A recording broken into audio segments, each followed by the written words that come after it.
In this episode, I'll be talking with Ron, who is ex-military and ex-law enforcement.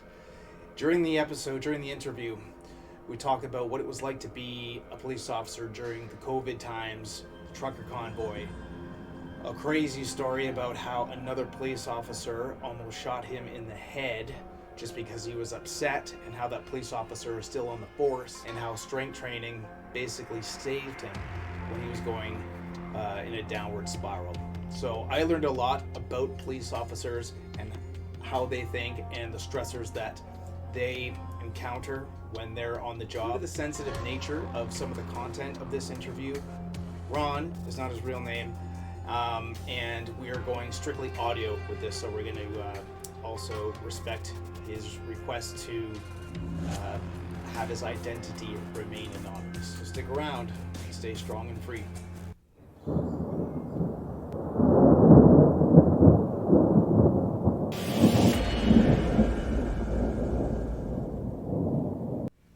Okay, buddy, we're live. Well, not live, but we're recording. Just like that, eh? Right? Yeah.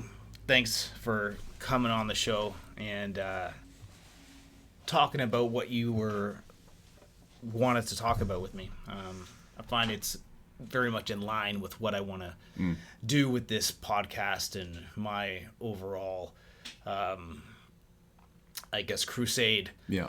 In life now that I'm finding out to be. So thanks for coming on, man. Yeah, of course. Thanks for having me, man. Yeah. I think it's cool when you sort of wrap your philosophy behind what you do, and yeah, I'm happy to kind of be a part of that for you. It's nice. Yeah, so that's great. So again, I'll be doing the intro, like I said, after we do this, so people are going to know what we're talking about. So I'm just going to get right into the questions. Sure. Okay. Yeah. So I want to know what made you, and I worded it like this, like what made you want to serve both military and law enforcement?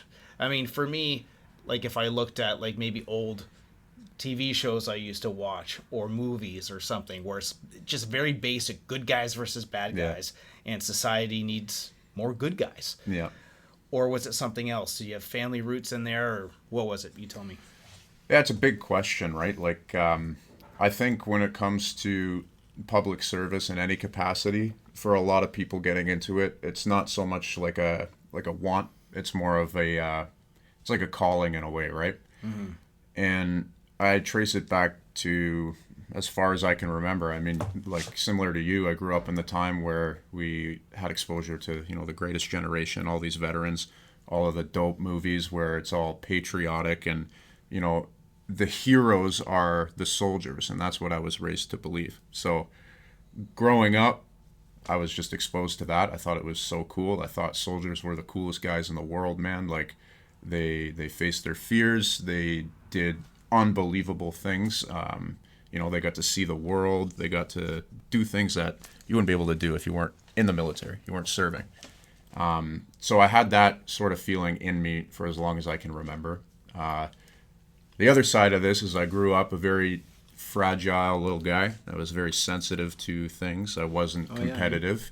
Yeah. I wasn't sort of raised to believe that being competitive was good by nature. It was almost seen as aggressive and toxic and things like that. So I shied away from things that, were challenging to me because I didn't want to compete in anything. That's almost a modern day thing. Exactly. But you said when you were a kid, you were either somehow that was ingrained into you. Yeah, it's just sort of by way, the way I was raised. Okay. It was ingrained in me that almost like a competitive spirit is an aggressive spirit, and we're not aggressive people. Okay.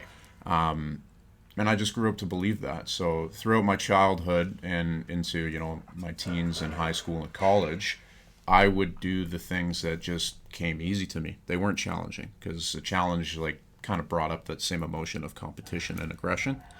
So, I spent a lot of time in shop classes and wood shop and doing things that I use in my day-to-day life now. Yeah. But they were things like that just came to me naturally because I would do that shit with my dad all the time. Right. Shying away from, contact sports, math, science, anything that you had to sit down and pay attention to and get good at over time, I just wouldn't do.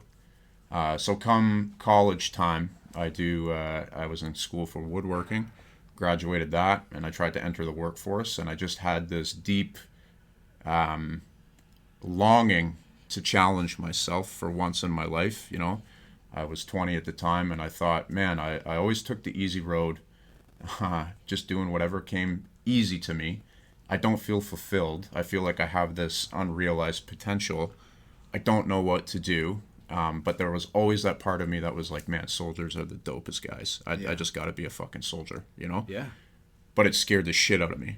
And once again, playing it safe, when I decided, okay, I'm going to finally join the military. And nobody in my family had done that, to answer that part of your question. Like, I would be first generation soldier in my family.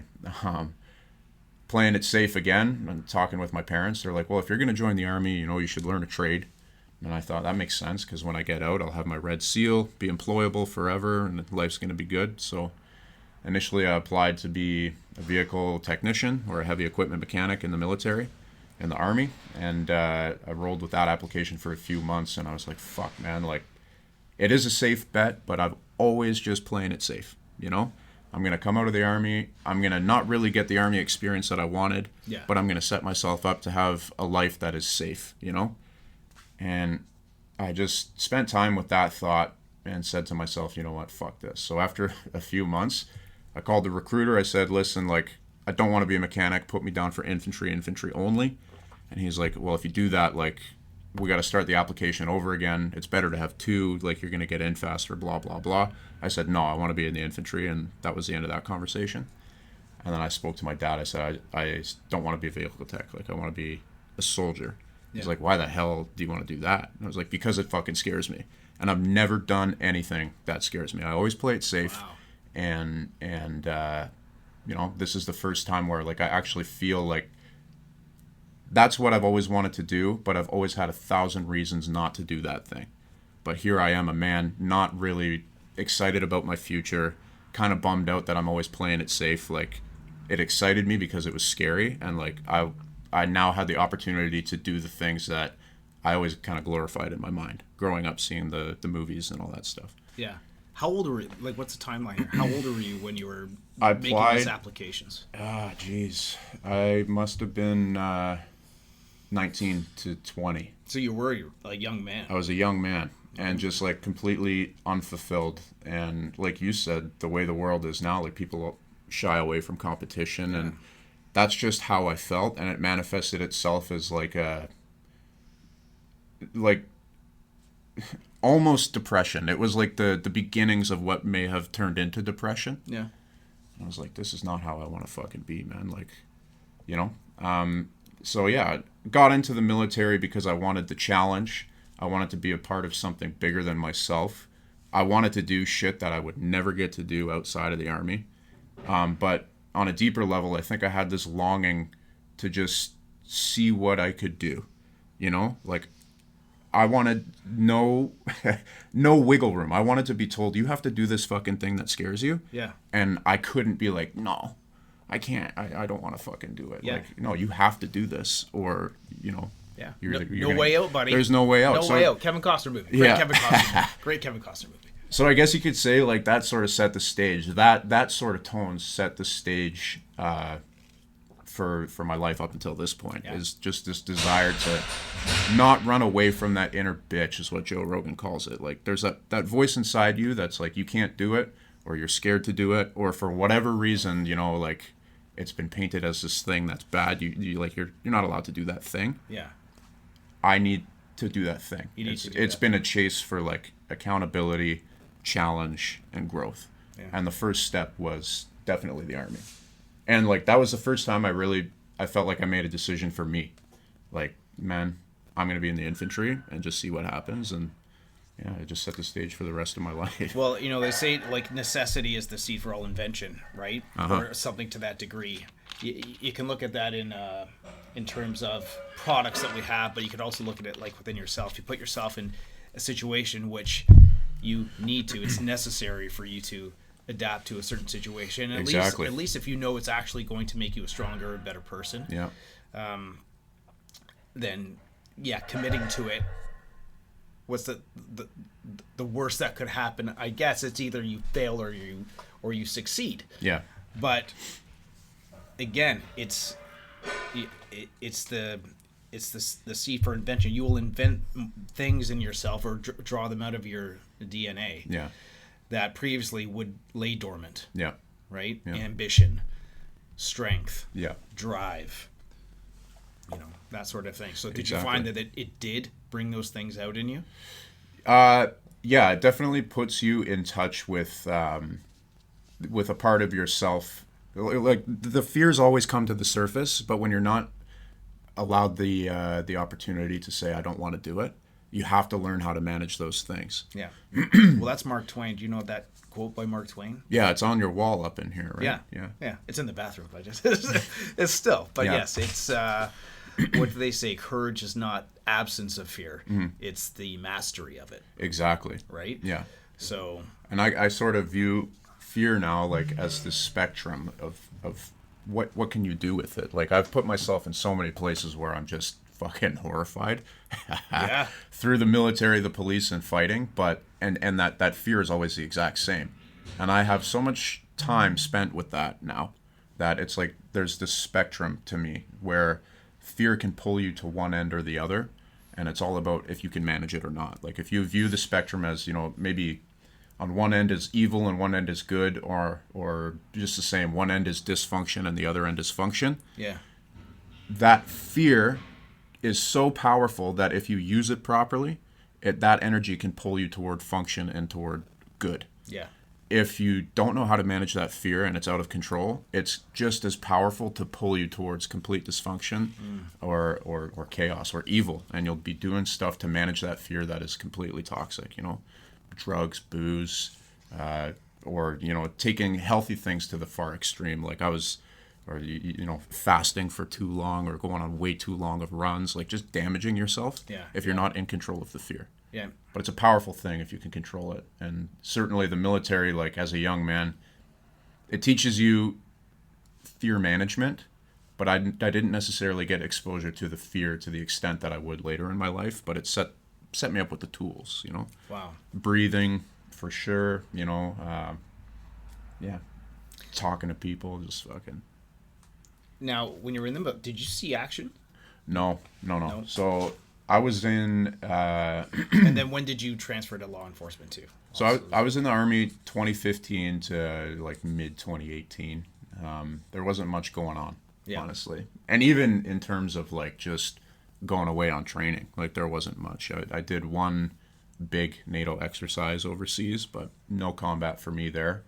And my fear with the Canadian Army in particular is that you could do a whole 25-year career and never really get to employ the skills that you develop over that career, right? Right, yeah. In a combat setting. And that kind of bummed me out because as a young soldier in the infantry, you are trained to want to fight war, And if you're training to do that and the potential to never see war is there, like just kind of lingered in my mind. And I was like, dude, like I gotta get out and see action of some kind, like and serve. Is that what transferred you to law enforcement, to get out of the military and go Yeah, into law enforcement? and it Because you thought seemed- you'd be able to. Exactly. Okay. And it seemed sort of like I still had that desire to serve, of course, and it just seemed like the natural transition. Like I pondered all of the emergency services, but it just seemed like for me, policing was what I had to do at the time. Not to say that, there's anything wrong with staying in the military. I think it's a great career. You get a ton of education, Oh yeah. tons of training, and there's a lot of opportunity to grow and develop, right? Like whether you stay in the Green Army or you change trades and learn a trade, or you move into CANSOF. I got a lot of buddies who are CANSOF now, Yeah, it's a cool career if that's what you want to do. What's CANSOF? Like special operations. There's Okay. the 3 or 4 divisions that you could do, and very challenging. Okay. Those guys are doing stuff big time, Yeah. Like if you wanted to be in the military and see some stuff, like that's where you want to end up. In one of the CANSOF Definitely, yeah. groups. Okay. Yeah. Is it CANSOV? F, F? like Canadian SOF, basically. It's CANSOF. yeah, it's like the umbrella term for all of the Yeah. different regiments. Yeah, like JTF2, CSOR, CGIRU. Yeah. I don't even know what any of those are. Yeah. Most people don't, but Google search away if people are interested. Each one has a different mandate, and you can sort of research what they do. There's a lot of secrecy, obviously, that surrounds them, given the nature of what they do. But yeah, that's a pretty prestigious place to be. Right. Okay. Yeah. But you felt going into law enforcement was going to be better for you. So now we jump into your law enforcement. Where were you?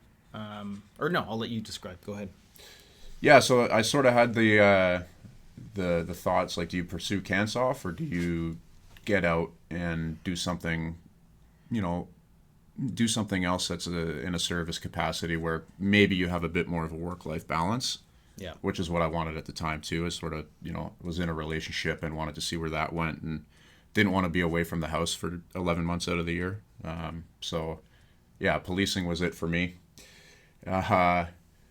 So I got out of the military mid-2018 and applied to many different services across the province. It took about a year until I got the call to become a special constable in one of the big cities here. So I took that job, obviously, because that was my in. I was having a hard time with my other applications. Did that training. It was for what's called a booking officer, and that's where you're you're the intake officer for all the prisoners that are coming in off the road, and you're managing the cells while people are awaiting, their first appearance in court or, their release from cells. Okay. So that was my first role in a law enforcement capacity. I spent only a few weeks doing that before they offered me the police job. Mm-hmm. And then I accepted that. And then it was about, how long was the training? It was like 6 months of school, like police school before you hit the road. Yeah. Okay. Yeah. And then I was doing it. And then you were doing it. How long did you do it for? I was a cop for about 4 years. Okay. Yeah. Now during that time, what would be an example of like a day-to-day call for you? Yeah, that's a hard one. Like every day is so different, which is that's what I loved about it. Like when you're out patrolling, basically, I'll just tell you what it's like from when you show up for shift to when you go home. Yeah. Always early mornings. Then you roll in and you have what's called parade. So once you're in all your gear, the whole platoon meets up. And the staff sergeant's there, the sergeant's there, and they give you your call signs for the day. You're issued your radio. You're told about anything that happened during night shift or any ongoing sort of things to be aware of in the division. And then, you're given a car, and you go out and hit the streets, sign into your computer, and then the board is there. So you'll see what everybody else is doing in the division, what calls they're on. You'll see what calls are impending. And essentially at that time, you're waiting to be dispatched by the dispatcher to whatever comes through. So you can imagine whatever you might call the police for is what you attend as a police officer. Yeah.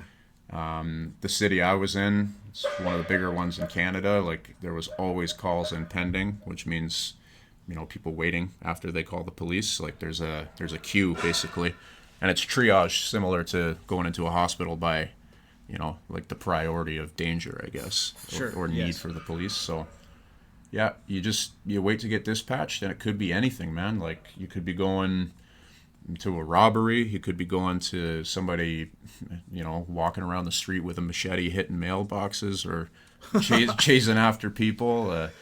People setting fires. You could be going to sex assaults, anything, car accidents. Simple report calls too, like you might have a petty theft, but it's just so diverse. And if there's nothing going on, you sort of have the freedom to patrol and do what you want. You can.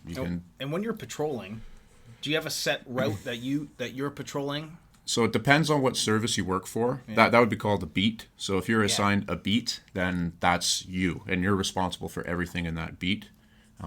With the service I was a part of, it was divisional policing. So it's, there were, say, 15 cops out at any given time, and you all had the same area. And just whatever you got dispatched to, you had to go. It didn't matter where in the division it was. You weren't assigned a beat. Right. So, yeah, when you're patrolling, if there's no calls on the board, like, there's sort of an expectation to enforce, the HTA, the Highway Traffic Act. So, traffic tickets, I guess. Yep. which I hate giving people tickets, man. I'm glad to hear I that. fucking hate giving people tickets. I mean, obviously, like if it's a dangerous thing, it's got to happen. But a lot of the time, I found that people they'd learn their lesson just as much if you were like, "Hey, man, got you for this. Like, this is the ticket that you could get, but today, like I see, you have a clean driving record, whatever, and you didn't cause any immediate danger, but like just stop doing that kind of thing." Yeah. People get it. Yeah, I mean, I get it. Like, so the cops hate my truck, I find, essentially. Oh yeah. Yeah. I've gotten pulled over, and I guess these are probably legitimate things. Like, I had my license plate behind my bush bars. Mm-hmm. You could see it, but it was still behind the bush bars. So I guess it was technically could be considered obstructed. Right. I think my window tint is too dark on the front. Yeah. What else? My exhaust. Now this is where I have a problem. The exhaust is too loud. But I looked into the Highway Traffic Act for this, and there's no like decibel. Oh no. Reading. Yeah. That they say. I'm like, well, what's too loud? Yeah. Is it just by your own ear? So I got a ticket for that. I fought that one, and I won. Oh, good for you. Right? Yeah. But everything else, and I had two, and I went in and I'm like, I want to pay for this one because I'm guilty. Sure.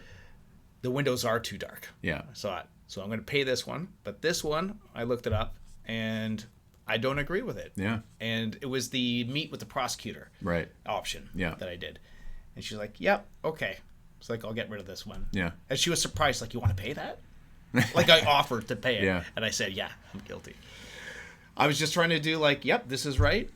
This isn't right. What do you think? And she agreed with me, so. But that's exactly my point, is, like, a lot of people are that way. Like, they're reasonable people, right? Especially if you're reasonable with them. So if you're giving them a ticket for something and they're like, oh, fuck, yeah, you know what, you're right. I'm sorry. It's like, that's fair. But if you're just pulling somebody over because you need to pull somebody over, and then you're giving them a ticket for something that's easily fixable or whatever, it's like, I don't know, you could be pretty inflammatory pretty quick, and it just doesn't make for a nice interaction, you know? So here's a question that everybody has. Uh-oh. Right?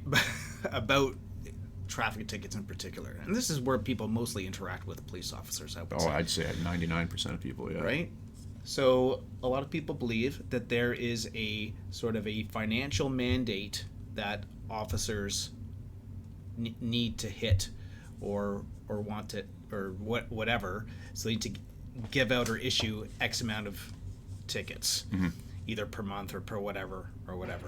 Can you speak to anything about that? So that might be way above my pay grade, but I can speak to maybe how it is perceived as a new officer on the road. Yep. You know, it was never told to me like, hey, you know, our service needs to make $100,000 this week, so you know, go issue your tickets. Like, that's illegal as far as I'm concerned. And if that was blatant to me, I would be like, no fucking way. Yeah. But the thing about tickets is that it's a metric, just like anywhere else in any other profession, right? How many tickets did the division get this month? How many tickets did each platoon get? And then we'll backtrack it to, okay, how many tickets are each officer getting? And naturally, if you're a manager or a sergeant or a staff sergeant, and you're maybe not so involved with your guys out on the street, you're going to be looking at these metrics and basically calling them performance metrics, right? So there would be times where you would be told like, hey man, like your tickets are kind of low, like you should go and enforce the HTA a little bit. But it was never like, not like a quota. No, there's no quota. It's very much just like a performance metric. But as far as I was aware, there was no real punishment for not doing it, you know, because they couldn't. Yeah. You know, so like right. I've never heard of any sort of anything like that. People ask that all the time though, like, what's the quota? It's like, I don't know, like I don't give tickets and I don't get in trouble. So as far as I'm concerned, there is no quota. Beautiful. Yeah. I like hearing that. Yeah. Right? Yeah. And anyone listening, there you go. Right? Because I think that's a major question that people have had, because that's been either rumored throughout my time driving a vehicle anyways. Yeah. Like, oh, they're pulling you over because they're trying to get their quota. Yeah. And I'm like, is that really a thing? Yeah. So. Maybe for some officers there's like a personal quota, because like it's easy to be like, I got this many tickets last week, how many did you get? And then it's just like ego gets in the way, right? And, well, that's what we'll talk about. Yeah, right? But yeah, I think it's few and far between for officers like that. Pull this up here. But yeah, my numbers were notoriously low. Well, like you said, you sort of signed up for different purposes rather than, Yeah. I would say, like, it's not harassing the public, but probably just enforcing larger valued things, bigger. But don't get me wrong, like deeper values. there's a place for enforcing the HTA. Like obviously it needs to be enforced, otherwise the roads would be fucking chaos. Like there needs to be like dangerous driving. Oh, big time. Drunk driving. Blowing through stop signs, not stopping for school buses. 100%. Like there's things that you're gonna stop that person and talk to them and then see where it goes. But just pulling somebody over for the sake of pulling somebody over, I could never get behind. You know? And that happens. Well, like you said, it's like, oh, well, your plate is partially visible. I'm going to stop you and give you a ticket for that. It's like, it's reason to stop somebody according to the HTA, but like, I don't know, like, are you on a toll highway evading tolls? Like, I don't think so. And I don't know. No. Yeah. No, dude. Believe me, everyone is hearing this to say, yes, you're speaking my language. At least for me, it's because it was more like either the aesthetics or the sound or something. I was never drive dangerous. Never been in an accident, never drunk driving or anything like that, or drinking, so. I think loud trucks are where it's at, man. If I had it my way, I'd have like a straight pipe fucking 12 valve Cummins, Right? See, I think that's illegal. The emissions, yeah. Right? Okay. Political call. We were talking about that. Yeah. Right? So what is a political call, and like what's an example of that? So I would just policing is very much in the news. What you go to any given day could just end up in the news. And the way the news is here, the mainstream news, it seems to me like it's more about views than it is about journalism. So everyone's on board with that, right? Not on board, but it's just, how can you not think that these days? Yeah. With what's seen. Yeah, and I would describe a political call as something that the police attend, and the media show up. They get a clip of what they need to get a clip of. Then they put that on their news platform with a headline that's a little bit misleading, showing a 10-second clip of a 5-hour investigation, and then trying to get people to believe whatever that thing is, not for any reason other than to get views, and a sensationalism type of thing. Sure, yeah, and we saw it a lot, I think, during COVID, especially, and the time surrounding COVID, where everything just seemed to be a protest and everything seemed to be about choosing sides with things, and as an officer, I remember, like, I hit the streets shortly before COVID started. Yeah. And I remember driving in, listening to AM radio, and like you start hearing about, oh, COVID this, COVID that. It's in China. It's never going to come here. And then all of a sudden it is here, and you're shutting down streets, and you're enforcing these weird rules that are coming down, and you're being told to get vaccinated and all this stuff, otherwise you might lose your job and whatever. Anyway, where am I going with this? I remember the Freedom Convoy coming up in the media, and they were being labeled as like terrorists and like these terrible people and whatever. And like at the time, I was like, I don't know, I don't really think they are. Like, as far as I can see, it's a bunch of what appears to be Canadians, like a diverse set of Canadians, mind you. Yes. Holding the flag, holding signs that say freedom, all of these things that like are values that I try to uphold, and like they appear to be patriotic at the same time. Yeah, they weren't all racist and misogynist, you mean? Yeah. Like Justin Trudeau said that they were? Yeah, and like at this time, I'm watching the news, and I'm like, okay, those guys are terrorists apparently. Meanwhile, there's other groups that are being perpetuated as, like, these are the ones that we got to support.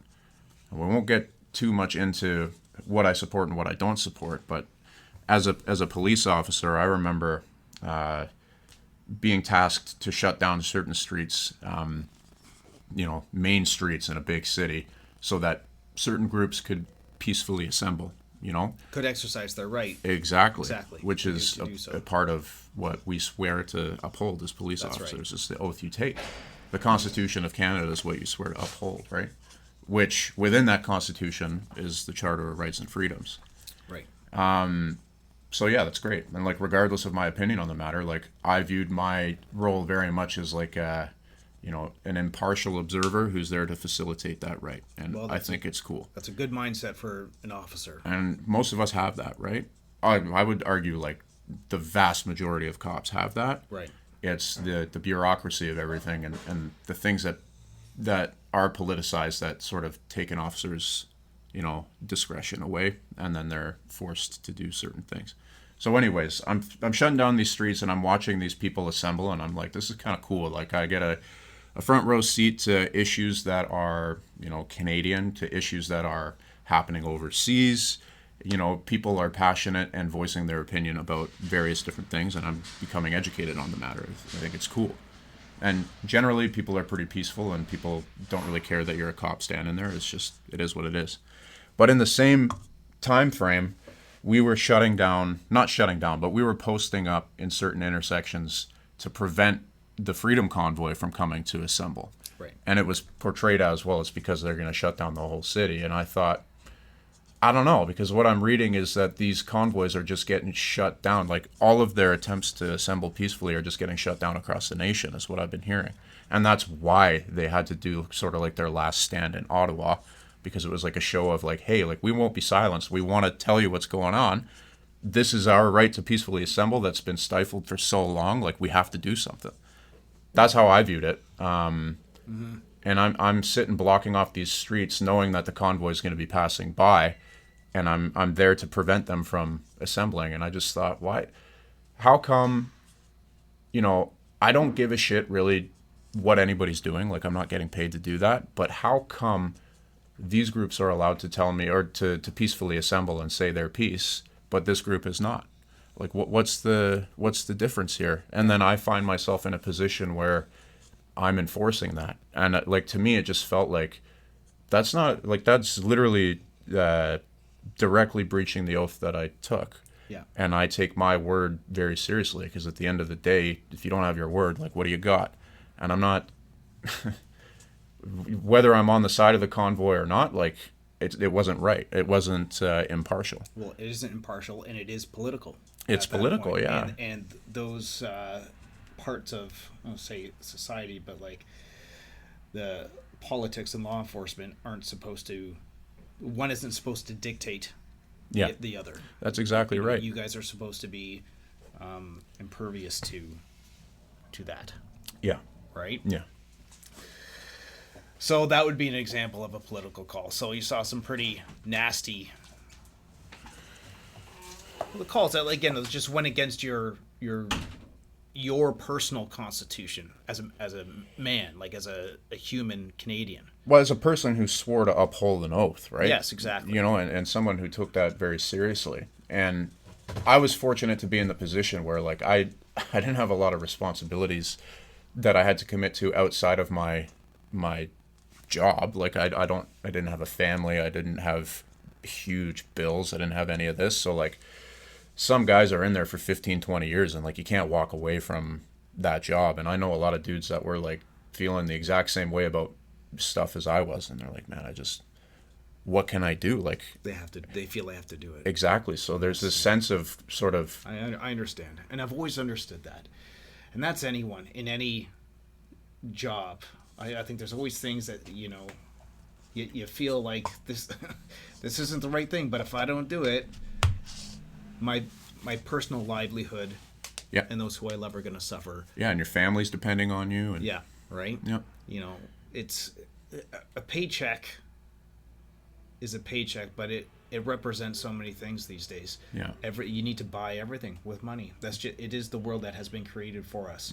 So, you can't just say a cop does it just for a paycheck. It's like, what do they depend on with that paycheck? Yeah. Okay. There's love of the family, survival of the family, etc.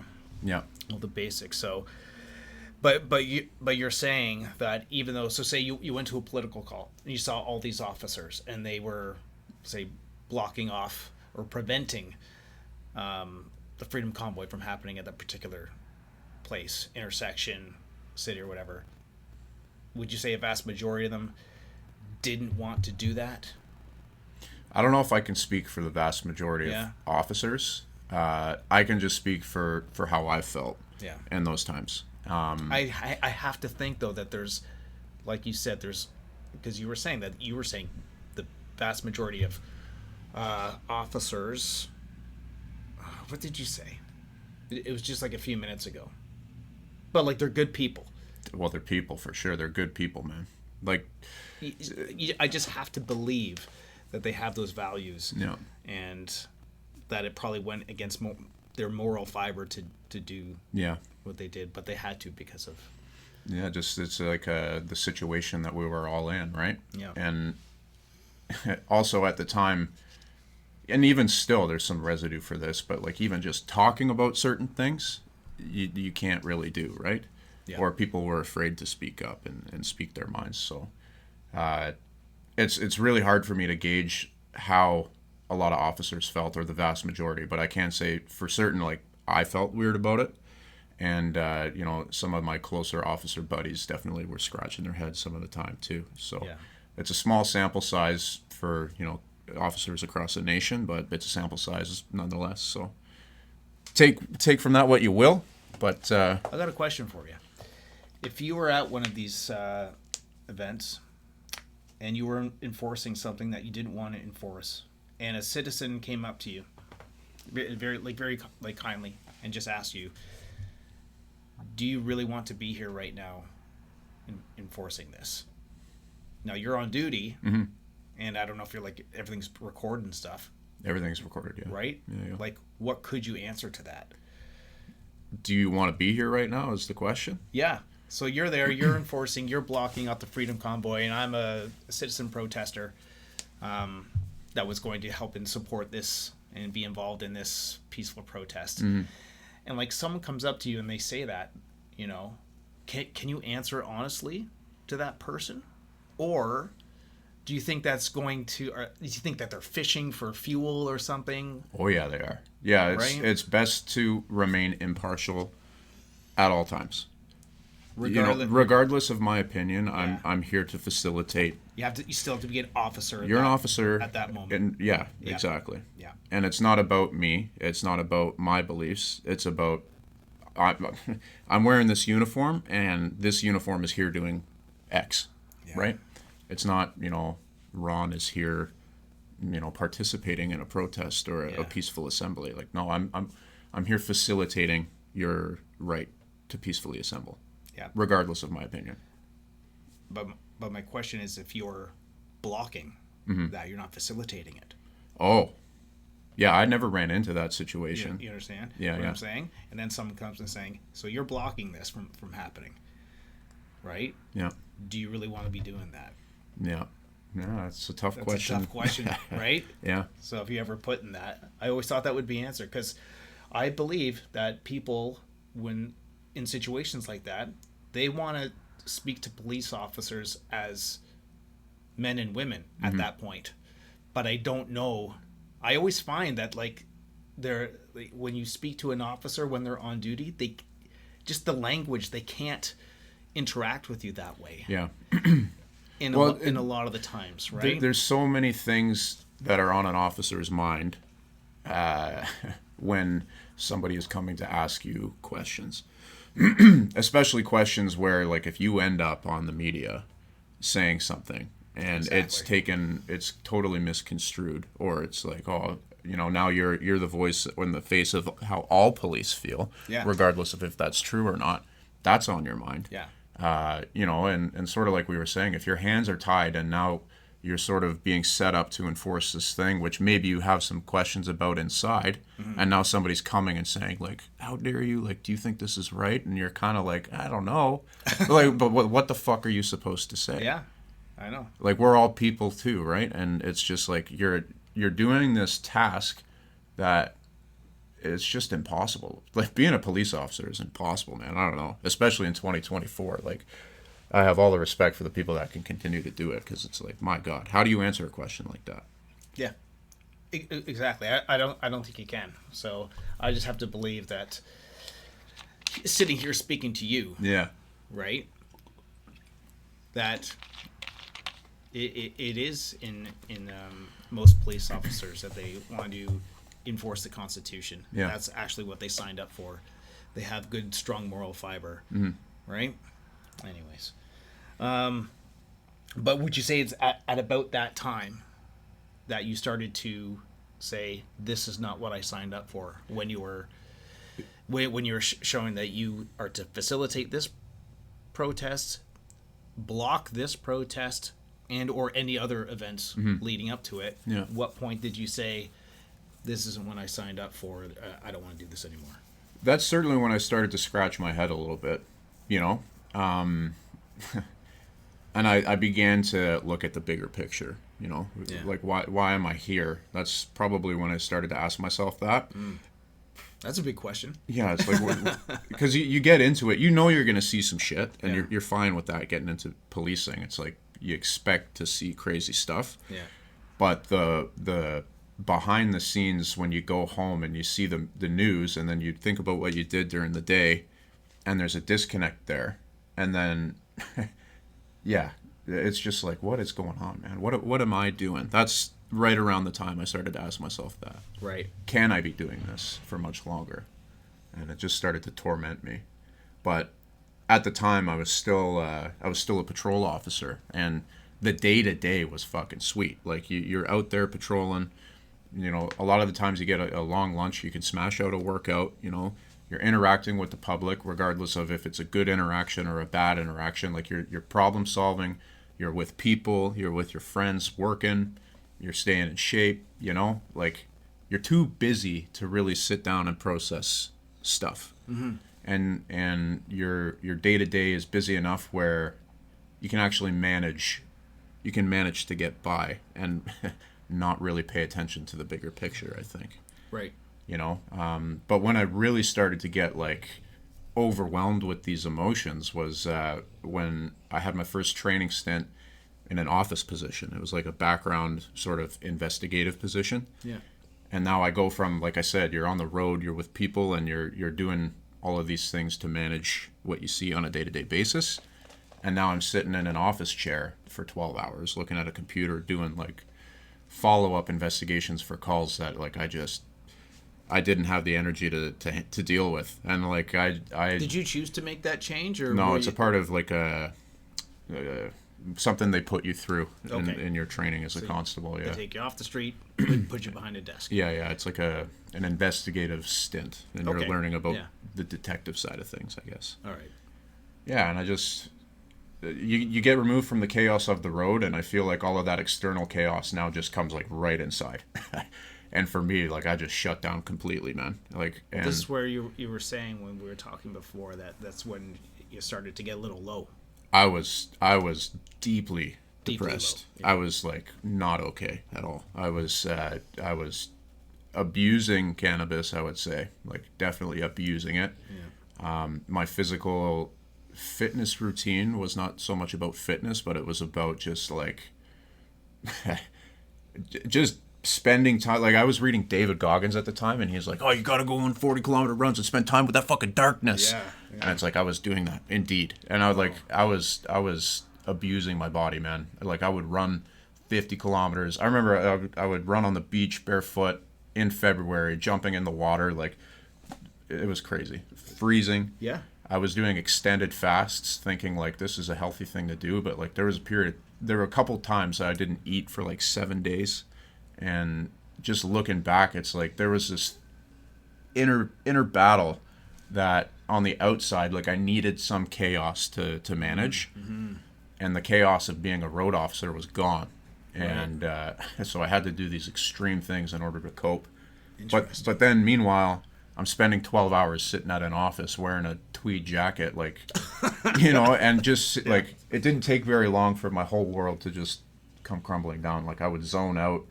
I would tremble, like my body would be vibrating when I was sitting in this chair. Like it was crazy, man. So you're going through some serious shit there.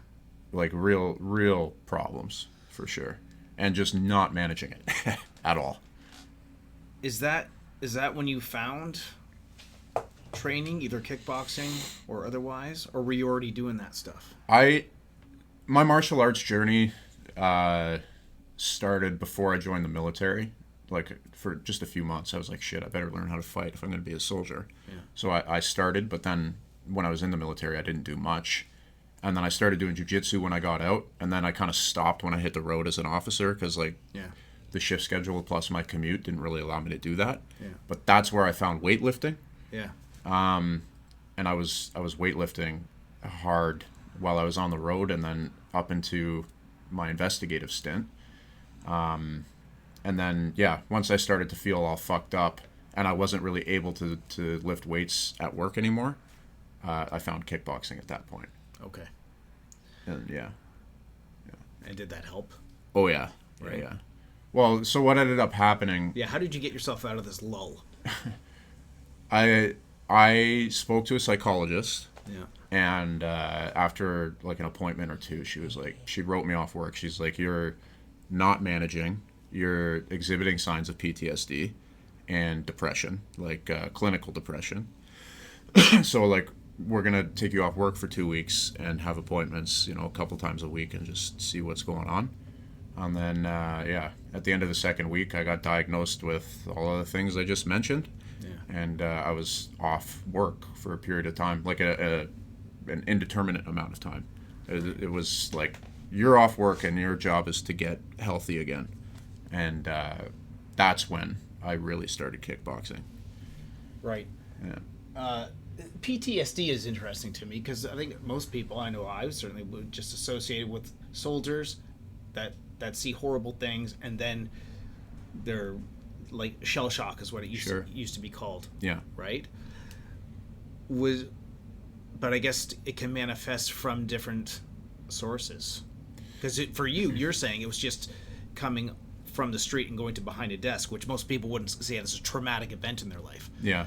But or was it from other things in your life? I don't know. No, so there's certain things I went through on the job that I can't really disclose on a podcast because they're still kind of hot. Yeah. But those are the events that you're talking about that perhaps. So there's different types of PTSD. There's what you're talking about, like where there's one event that scars a person so bad that that's what causes the PTSD. Right. Or there's what I had, which is like an accumulative effect, Yeah. sort of PTSD. And she almost labeled it more of like a moral injury, I guess. But the PTSD essentially is when a person is completely unable to cope with something that they've seen or had to be a part of. And I was completely unable to cope with probably just the bigger picture of things on top of some of the specific events that I went to. And like you said, when you're on the job, Mm-hmm. when you're on the streets, you don't have time to process that stuff, so you're not really thinking about it. Yeah. So maybe that's what was happening when you stopped doing that. Yeah. You're behind the desk, and it's like, holy. Oh yeah, it all just came you're just rushing able to in. think about that stuff. Yeah. Right? I was completely overwhelmed by it. It's like Tom Cruise, man. He says, you don't think up there. If you think, you're dead. Hell yeah. Top Right? Gun? Top Gun, buddy. Right? Yeah. So probably when you're on the job, day Yeah. to day, like you don't have time to, you deal with the whatever the call it is, and you move on to the next one, and you move on to the next day, Yeah. to the next week. And man, they're like I said, there's a couple specific ones that were really in the media spotlight that really troubled me, like the bigger picture of things. But the day-to-day of being an officer, you can't dispute that. Like, lots of death, violence, just. Yeah, no, it's especially in the the metropolis that you were serving, right? Yeah, definitely. That's where a lot of the bad shit happens. Yeah, and just I guess at the time couldn't handle it. Sort of on that note, is there can you talk about like the craziest things that's happened to you personally that was on the job? Oh yeah. And I don't know if you want to get into anything specifically there. Yeah, there's so many. Well, I mean, we talked about that one, which I can mention. Yeah. And then there's definitely a couple that we'll talk to, just so people can kind of have an idea of what maybe an officer had seen the same day that they're pulling you over for, not stopping at a stop sign, and why they're in a bad mood. And they're people too. Yeah, exactly. This one was crazy to me, the one that you're going to talk about. Yeah, just get some water here. Yeah. Okay, so how do I start this story? Well, how did it begin? Yeah, I'm on a radio call with my partner, and the radio call is we called them frequent flyers, but a lady who used to call the police a lot, lived near the division.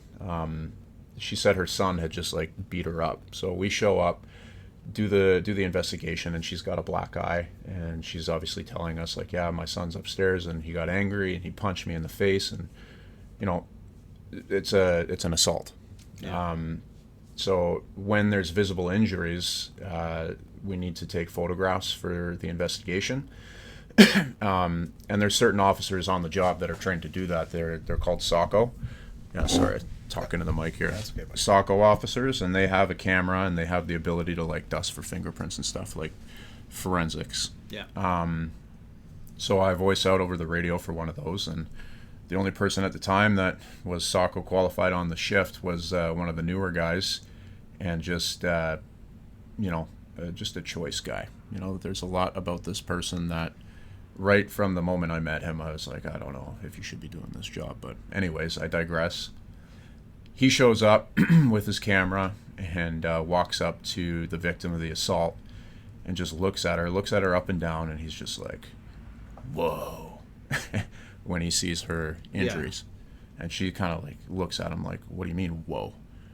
So anyway, it's not what you want to say to someone that's just been assaulted by their son. Right, and then just watch their son also get arrested, and now she's sad about that. Just one of those situations. So anyway, he takes this lady into her house by himself, just him and her, and then locks the door and starts taking pictures of the injuries. And I hear her yelling at him. So I try to get in. I knock on the door. He lets me in. And I'm like, what's going on here? And she's like, get this fucking guy out of here. He fucking sucks, this and that, just yelling. And I was like, bro, just leave, because you're kind of making the situation a little bit chaotic here. Just go and we'll catch up after. Yeah. She's like, okay, whatever. So he leaves. And we calm the situation down, and we sort of wrap up the investigation, bring the guy to cells, and then I call this officer. I say, hey, man, I want to talk to you about how that call went, because obviously, she's upset. So, and you're newer, so I want to kind of pass along some training points. Yeah. So when we met up, I said, listen, man, when you see a victim of an assault, you can't look at their injuries and be like, wow. Yeah, you can't it's not a good look. If you were just beat up and somebody did that, especially an officer, you got to think of how that makes a person feel. Yeah. And then the second point is, bring somebody with you if you're going to close a door, especially with a person of the opposite sex and you're taking photographs of them. Have another officer there with you for officer safety, and that's it. Don't lock yourself behind a door and then have us wonder what's going on when somebody's yelling at you. Yeah. He's like, okay, yeah, whatever, man. And he kind of gives me a little bit of attitude. And then I was like, okay, whatever, because he starts yelling back at me. I guess maybe we were a little heated. So I leave, and then it's night shift, middle of the night, and I get a call from him, and he's like, hey, I just wanted to apologize in person about how things went down. I'm parked behind X warehouse somewhere. Come here and meet me. I want to say sorry. And I was like, okay. And his partner that night was a friend of mine, and she was texting me. She's like, man, you don't want to come here right now. Trust me, he's up to something. Maybe just let it cool off for the night. And I was this is the partner that's in the car with him? So they were partnered up, but they were in two separate cars, but they were parked together. Okay. Are they still called partners at that point? Yeah, it's tandem partners. Okay. All right. So she says, hey, man, maybe you don't come. Right. And I was just like, I'm coming. I got to talk to this guy. So me and my partner drive to this warehouse, and they're parked, and it's pitch black. It's night shift, and they're behind some abandoned warehouse in a parking lot. and then we pull up in front of their cars. And at the very moment I open my door, my computer goes bing, bing, bing. It's like hot shot. You got a robbery, and it's just down the street. And I was like, okay. So me and my partner go lights and sirens, and we leave. And I never got out to talk to this officer. And then my friend, who's his partner that night, texted me. She's like, that was crazy. Like, we got to talk about this. Come day shift next week. And I was like, okay. So I met up with her that next day shift, and I was like, what's going on? And she said, El, I was so mad at you that night. Like when well, I just said his name, but whatever. When he got off the phone with you, he put on surgical gloves, and he was like breathing heavily, and he was taking his gun, and he was like clicking the safety mechanism on the holster, and he was pulling it in and out of his holster, and just like doing that the whole time. And then you guys rolled up, and he like was very, very still. And then I said, okay. And then we drove away, obviously, because we had the hot shot. And I said, is that it? And she's like, no. She said, when we went on a call later that night, I said, what were you going to do if Ron got out of the car? Like you had surgical gloves on and you were playing with your gun. And he said, well, I was so mad I was going to shoot him in the fucking head. Crazy. This is what he said Yeah, to her. that's what he said to her, apparently. So I said, wow, okay, that's pretty wild. Honestly, my first reaction was like, dude, if that guy killed me, I'd be so fucking rattled because, like, Well, dude, I want to be a lot harder to kill than that. But anyway, so she said, like, what do you want to do? I said, well, you're the one with the statement. And I said, I didn't see any of that. So, like, it's up to you, really. Like, for me, it's just basically, like, I think he may have tried to do this, but you have the statement. So we decided to complain about it. So we all got interviewed by the professional standards and all that. And then all that ended up happening is he was transferred to the next division. And then there's an article about it saying, like, yeah, he admitted to saying that he was so angry that he was going to shoot me in the head. And it was painted as a momentary lapse in judgment. And, like, that guy's still... It's a pretty big lapse.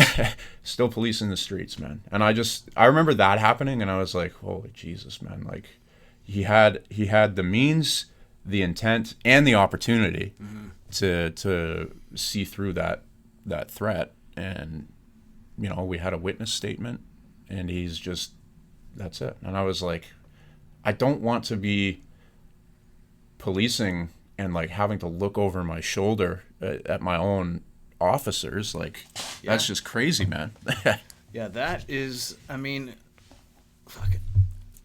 I guess whatever he was angry for, because people don't like making mistakes. Number one, they don't like being wrong. Yeah.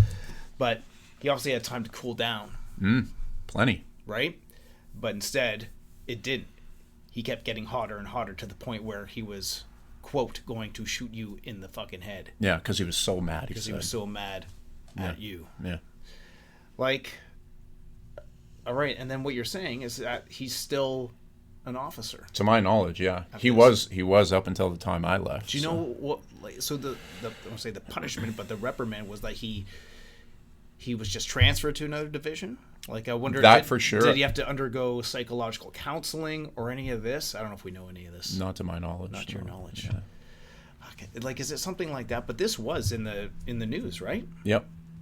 People could find that pretty easy, for sure. Yeah. If you guys listening, if you just, I guess, Google search officer said he was going to shoot him in the head or something like that. Yeah, I'm sure they'll be able to find it pretty quick. Find the article, right? Now, was that article relatively accurate? Because one of the things we talked about is sometimes the disconnect between, what happens and then what the media portrays as something happening. Yeah. Or was that for something? Was this one relatively accurate when you read that article? You remember? I mean, as far as how that's a tough one to say, because all the media would have been told would have been what the result of the internal investigation was.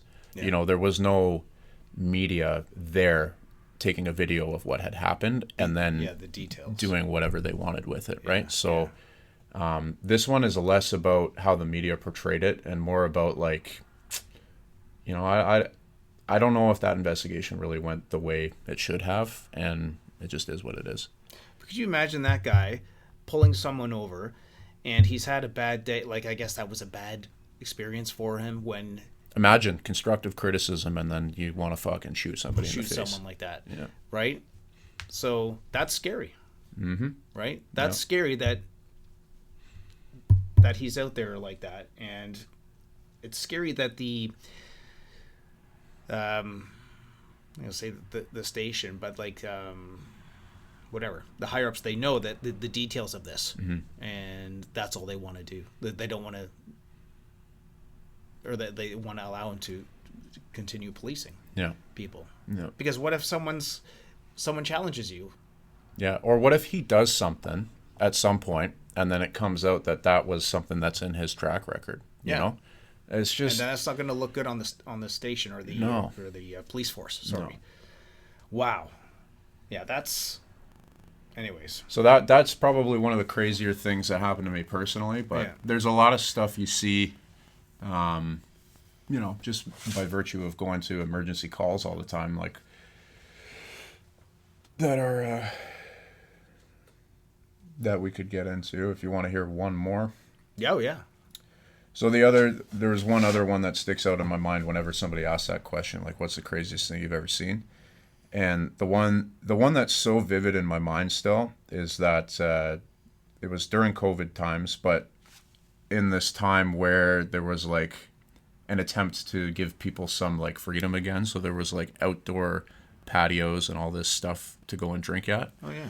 You remember? I do. I do, man. I remember. Yeah. So you can imagine like a street that is just laden with these patios. It's like bar district, and people are all out and whatever. So anyway, I'm parked doing notes for some other case, and then this hotshot comes in. It's like, collision, motorcycle versus like van, I think it was. Yipes. Yeah. So anyway, I'm right around the corner, and nobody's available. Everybody's on a call. So I just say, I'm just doing notes, like I'll go. So I go lights and sirens, and probably 20 seconds later, I'm pulling up to this scene. And I remember, I'm like, holy shit, it's couldn't have been a worse street, honestly. Like I said, the bars had occupied a lane on either side of the street for their new patios. So this 4-lane street is now down to 2 lanes. Yeah. Because you got bars flanking it. And there's this motorcycle I see. How did it happen? I drive up, and the first thing I see is the van. And its 4-ways are on. And that's when I park my cruiser, and I get out and I start walking. And I look at the van, and I see a dent on the front of it. And then I continue walking, and I see this crowd. And I walk toward that. And meanwhile, I'm walking past all of this debris and, like, I don't know, liquid of some kind. And I pull up to this crowd, and I kind of, like, part them. And I see this guy, and he was the motorcyclist. And he was wedged, like, his back had hit the bumper of a parked car, and he kind of like folded a little bit, and his legs were twisted from how they should be. So you can imagine, like, if you have your lower half and your upper half, and it was kind of just like twisted and elongated. Wow. And he was smashed into this car. And the craziest thing is that I could see that he was still alive. Like, he was wearing a full face mask that you would for a motorcycle. Yeah, full helmet. But he didn't have a visor, and he didn't have goggles. So all I could see were his fucking eyes. And he was staring up at me, and I was looking right in his eyes. And I remember trying to find a pulse on his neck, and I couldn't find anything. So I tried to see if I could see like a rise and fall in his chest. And I put my hands on his chest. Yeah. And I remember looking at my hands after, and they were just covered in blood. And while I was staring over top of him, I'm looking at his eyes, and then he just starts seizing, and then he stops. And then what I always say is, like, he had life in his eyes, and then he didn't. So he just fucking died. Meanwhile, this is that bar-laden street that I'm talking about, and there's patrons literally leaning on my back, looking over. He's fucking dying. He's fucking dying. You have to save him. You got to do this. You got to do CPR. Like, you got to save this man's life. And it's just like, holy fuck. This guy, I just stared into his eyes as he fucking seized and died. And there's people shouting at me to save his life. And it's just like chaos. I was there alone.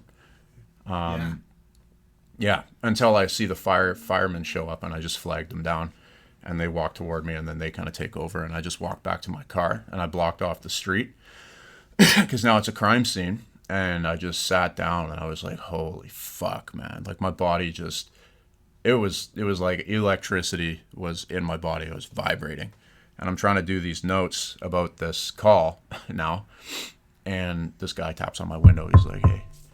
And I rolled down the window. He's like, "Hey, officer, like that was my brother, that is in the car or the motorcycle accident. Like, what happened?" I was like, "Dude, no easy way to say this, but like your brother was in an accident and he's passed on." And he's like, "Fuck." He's like, "My brother and I built that motorcycle together, and we used to race it on the weekends, and we would take turns. Like, I would have it for 1 week, he would have it for the next, and." Now I guess I don't have that anymore. And then he just walked away. And then I was like, Jesus. Jesus. And then that is one of those calls where it's like, wow. Like, I'll never forget, like, staring into this dude's eyes, man. And just that happening. But, yeah, it wasn't the first time or the last time I watched somebody die, but it was definitely the most intimate one. Wow, man. Yeah, when you're looking right into his eyes, right? And, like, probably a foot away. Like, just, like, staring right at him. And that's the kind of things that people need to realize that sometimes officers go through, and the level of emotional resilience that you need to exercise, right? And to develop. Yeah. Right? Yeah. Yeah. It's just madness. Yeah. So just remember that, people, that if you're ever dealing with an officer, maybe the day before or even an hour before. Yeah. They were dealing with something like that. Yeah. Right? Yeah. Not that it's an excuse or anything to be shitty to people, but sometimes you're just not in a good mood. Yeah, I know. But like sometimes, especially like if I go down a YouTube rabbit hole, it's all these, I want to say, like, quote, they're not freedom fighters. They're almost like instigators, right? Oh yeah. Where they go out literally to videotape to get to evoke a response from an officer. They're either like just on the verge of trespassing or like on private property. There's one guy, it was in Oakville. I watched him. He was like, "Oh, it's family day. I'm at the Oakville police station. I'm just walking around. Beautiful day." And like eventually, a police officer comes over. Yeah, because he's at the police station and he's filming and stuff. And yes, it's all legal within his rights and everything. Yeah. They're like, and it was a female officer, and she comes over and she's like, "Oh, hi, sir. Just wondering if I can help you." And immediately the guy goes, "Name and badge number." And I'm like, "Oh, dude, like, I don't agree with that. I understand you're trying to get a point across. Like, you can do this. You're within your rights to film and blah blah blah. But like when you're going out to do that, and I don't know why that came up in my feed. I was watching a lot of police chases at that point. Oh yeah. I do, dude. There's like police chases, especially like down in the States where they film like on like the mainstream news, and they're like an hour long. Yeah. And it's like the cops. That's so dangerous, man. Yeah. Yeah. Yeah. So, but yeah, when you're interacting with guys, like you can't not be rattled. You're a human being. Yeah. You know what I mean? Well, you got to walk that fine line. Like, you want an empathetic police officer. Yeah. But then, like, how do you expect a person to go from something like that and then to be empathetic for something that is, like, comparatively way less intense? Like, to that person, yeah, maybe you called the police because, like, your $40 tricycle got stolen or something like that, and it's a huge deal for you. Yeah. And, like, I appreciate that. But compared to the bigger picture, it's like, man, you got to be so emotionally flexible that it's impossible. So what happens a lot of the time is you're a stone. Yeah. And then people are like, "Well, you have no emotions." It's like, it's hard to. Yeah. And I've seen that in the movies too. Yeah. Right? Yeah. Or when the guy comes home to his wife or something. He's like, what do you want me to tell you? That I saw like a baby get murdered? This is a movie or something, but like it's true. Yeah. Like, what are you supposed to do? And people have no basis for comparison. Yeah. Like, you can't tell somebody that story and they're like, "Fuck, I know exactly what you're talking about because I had that happen to me too. It's like Yeah, no, there's there's no everybody's like holy fuck, Yeah. and just to have that reaction, it's like you don't want to talk about it. Yeah. Yeah, you just don't. And that's just one of many, right? Like, especially in a busy service, like you see that or stuff like that constantly. Constantly. To the point where that's the one that sticks out in my mind. But there were dozens, man. Dozens of calls where I'd be like, I could tell you, probably more than that. Yeah. Maybe even in the 3 digits in my 4-year career, like 3 digits of like, you'd be like, wow, that's fucking mental. You just sort of you gotta hope that it doesn't desensitize you to, I don't know, to the importance of. Well, I don't know. Like, does it desensitize you to violence or to gore or to things like? For me personally, I just stopped watching really gory movies. Yeah. Because I'm like, I don't know. I find it'll desensitize you. You know, you watch a guy get his head chopped off or something enough times, it becomes like nothing to you. Well, you know, like what's the next goriest thing I can see? Yeah. This is real life shit though. This isn't movies. Yeah. So, I don't know. But like, and do you have to become desensitized in order to function as a human, like, you know, in your own personal life? Yeah, there's that part of it, and there's also like the sense of humor that officers have that nobody understands, but that is definitely a coping mechanism. For like sure. when you're seeing shit like that, or like, you know, you're peeling rotten bodies up off of a floor, or you're like, you know, copying down some guy's suicide note and he's like hanging right beside you or whatever. Like there's a lot of stuff you see and that you have to do that eventually it just becomes a part of the job. Yeah. But now that I'm removed from it and I look back on it, I'm like, dude, there's some stuff I did that's just like, yeah, it's crazy, man. Yeah. So just remember that, people, next time you get pulled over. Yeah. We sort of talked about that. That's when you, when I was saying how strength training helped you deal with all this, right? That's sort of when you were coming out of your depression, when you were behind the desk for a while. Yeah. Right. We'll talk more about that when we talk about the course that we want to do. But if you had a message for the citizens of this country, I guess in regards to interacting with a police officer or understanding a police officer's mentality or whatever, like, would you have anything to say? Yeah. Honestly, this message is probably both for citizens and police, like, at the same time. It's just you know, well, that second question is good for after too, but like for interactions, everybody just got to remember that, you know, it's just an interaction. I'm a person, you're a person. Outside of this short 20 or 30 minute conversation, you have a life and I have a life. And, you know, you have your role. I signed up to have this role. Let's meet in the middle and kind of understand that and not be an asshole to one another. Yeah. You know, so that's sort of the approach I would always take is like, I'm not here as Ron, like I'm here as a police officer who wants to help to get to the bottom of the truth. You know, if any charges need to be laid, like for sure we'll do that. But if not, let's just educate, and that's our role. Yeah. If you're a citizen, I don't think it's fair to expect a police officer to do things that are beyond what a human is capable of doing in terms of emotional flexibility and, you know, breaking the rules because you think it's right or whatever. Yeah. So I think at the end of the day, everybody just has to remember that we're all human beings, and let's just treat each other as such. You know? Yeah, especially during that interaction. Exactly. I've more than discovered that that's the way to go. I don't like when I get like I've been pulled over lots of times, like I said, with my truck. And honestly, a lot of times Winston's sitting on my lap and the window's down, and you're not supposed to do that because that's obstruction of driving. But I do it anyways. Just because I love him so much. Yeah. But so that was the last one I think that happened to me. And honestly, I don't think I've ever had maybe once I had like a real dick officer. But more or less, like I'm officer this, the reason why they really they go through the process. And they're friendly. Yeah. I'm like, the reason why I did it because he was sitting on your lap and that's this. I'm like, yep. Yeah, you're right. Yep. And more often, like I've had more warnings than tickets. I'll say that, right?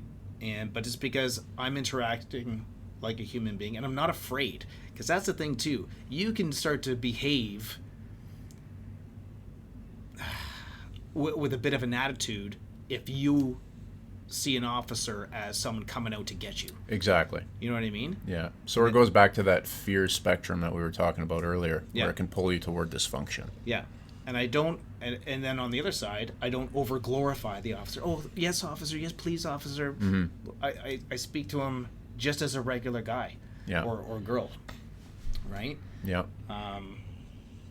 You know, I'll thank them at the end if they just give me a warning because you could have given me a ticket. I'm like, Yeah. That's nice of you, man. I'm like, thank you, right? But just like you said. But to talk about that a little further, you described exactly what an officer is trained to do and what they're supposed to do when they pull you over, right? Like, exactly. I am so and so, and this is why I stopped you. You know, Yeah. this is what you're required to do now. Yeah. And as a citizen, you should maybe take it upon yourself to study that a little bit and know when and when not to kind of push back. You know, if somebody does exactly what they said or what you said, Yeah. that's fine. That's perfectly lawful. But if it's anything sort of outside of that and you're well versed in maybe what they should and shouldn't be doing, Yeah. you know, like, yeah, it's your right as a citizen to be like, can you please clarify that a little bit more? Like, I don't fully understand. Yes. You know, like, there's no harm in asking questions. Like, a good officer should be able to explain themselves to you. Yeah. And Yeah. just, you know, we're all people. Yes, exactly. That's the moral of the story here. If you had a message for anyone going into law enforcement in this day and age, Yeah. what would it be? I would say spend time with your why. You know, ask yourself, why do I want to do this?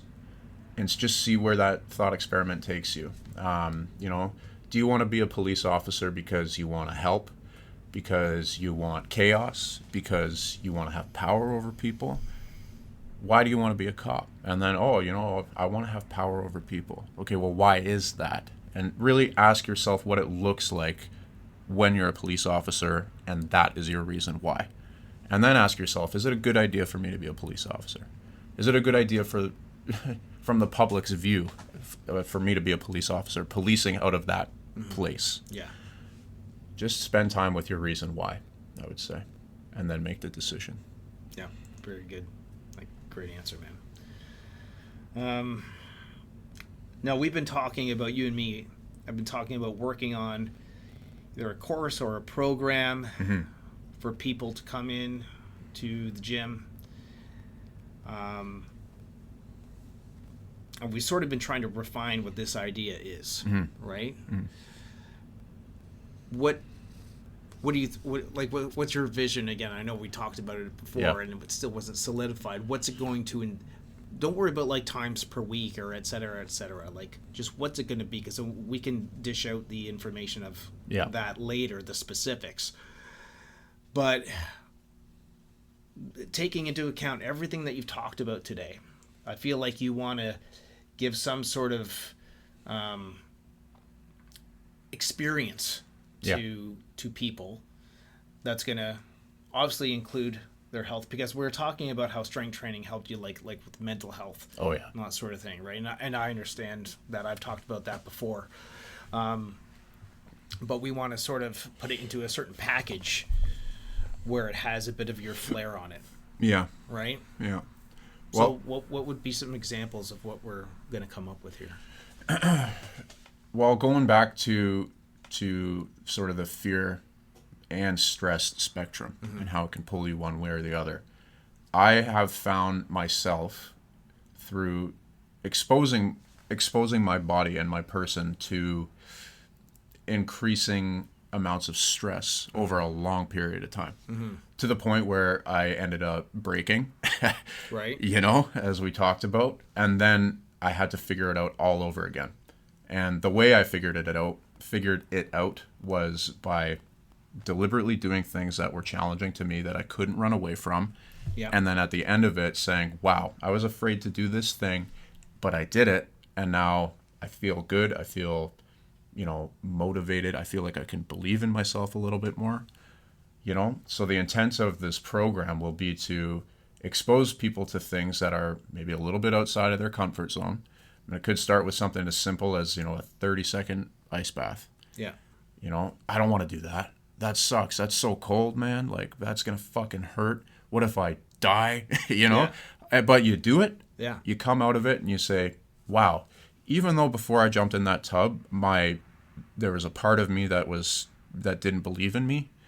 I told that voice to shut the fuck up, and then I did it, and now I feel good because, as you know, with an ice bath, you come out, you're like, that sucked, but now I got energy. My body feels good. Like I'm fucking just ready to rock. Yeah, you feel like you had like 4 espressos in terms of energy, but it's like good energy. You're not zipping around. Your mind is sharp. Yep. Yep. Yeah, ice baths are great. We had one. It got stolen off the back, though. Oh, jeez, that sucks. Right? But it could be anything, right? Like, I used to feel that way about going to sparring. Every Thursday was professional sparring at my gym. Yeah. And the whole day, I was anxious, man. I couldn't eat. I was fucking so nervous. I remember driving to sparring, and it's like a 15-minute drive for me, and I'd be playing like spa music, and I'd be doing positive self-talk. Yeah. I'd be screaming at the top of my lungs, like just amping yourself up to do this thing that you're so scared of. So wait, you're listening to spa music and you're screaming at the top of your lungs at the same time? I have interesting tactics. Okay, yeah, that's fine. Yeah. But then you go and you do this thing, and sometimes you get absolutely smashed. Sometimes you win a lot, and there's not usually an in-between. Either you're on or you're off when you're sparring with some of those dudes. But at the end of it, every single time, even if I was beat up, I was like, you know what? I was horrified, like to the point where I could barely function, but I still did it, one foot in front of the other, and now I'm on the other side of it, and I'm alive, and I gained some experience. Yeah. And I feel good. And now for my next fight, I know that, okay, I just fought a dude that's 40 pounds heavier than me in the gym, and I survived.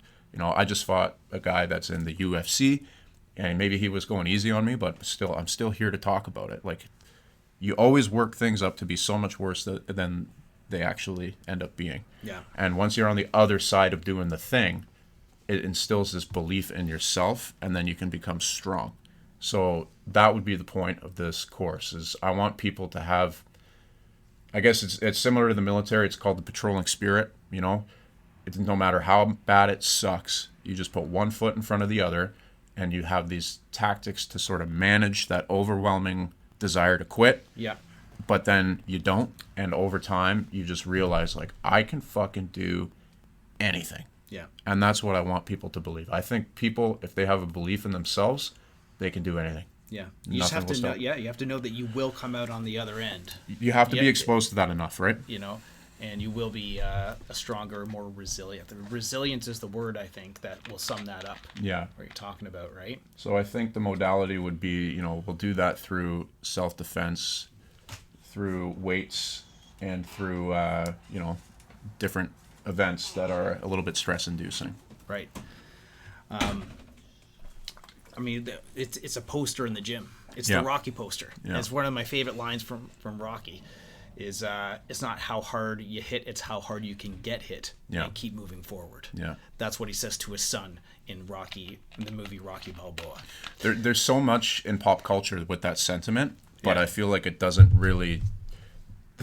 People are always searching for a way to challenge themselves. Well, but those are nice words. Yeah, there's nowhere to fucking do that. Yeah, so that's what we're going to do. So if you're feeling, I guess, like you need whatever. Are you fragile? Are you afraid to take chances? Yeah. And is that holding you back in life? Are you truly expressing your strong genes? And this is the whole point of this podcast. And again, like I'm talking about my own personal crusade, is talking to people like you. Strong and free aren't just words in a national anthem, right? It's two very symbiotic states of being, right? Mm-hmm.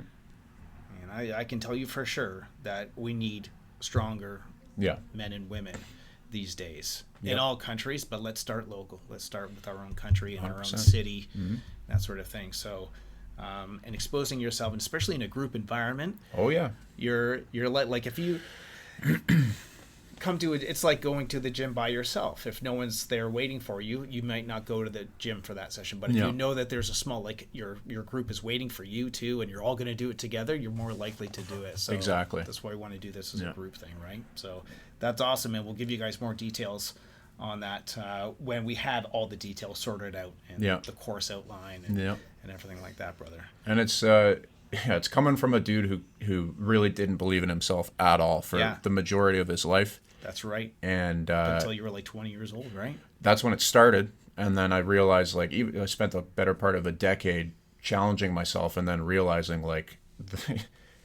you can think you're on the right track, and then all of a sudden life will just be like, nah, man. Yeah. You know, and then you're just fucked. Yeah. And then you have to start all over again. But now you get, you know, I just have this belief in myself that is so strong now, and I have experiences that I can pull from for people who are going through anything. Yeah. I think, where if we can figure out a way to teach people how to believe in themselves, man, like, it's the greatest thing in the world. That's beautiful. There's so much untapped potential in people, and I want to help people realize their full potential. I love it, man. Yeah. Man, thanks so much. Thanks for having me. Right. That was great. I think that's going to be it for today, guys. Like I said, we'll keep you informed. Ronnie, thanks for coming on, man. Absolutely. Thank you. Stay strong and free, people. And we'll see you next time. Hey, thanks for watching and listening, guys. This podcast is about truth, health, and freedom, and how they're all interconnected and interdependent on one another. If that sounds like you need more of that in your life, then please subscribe. Thanks a lot.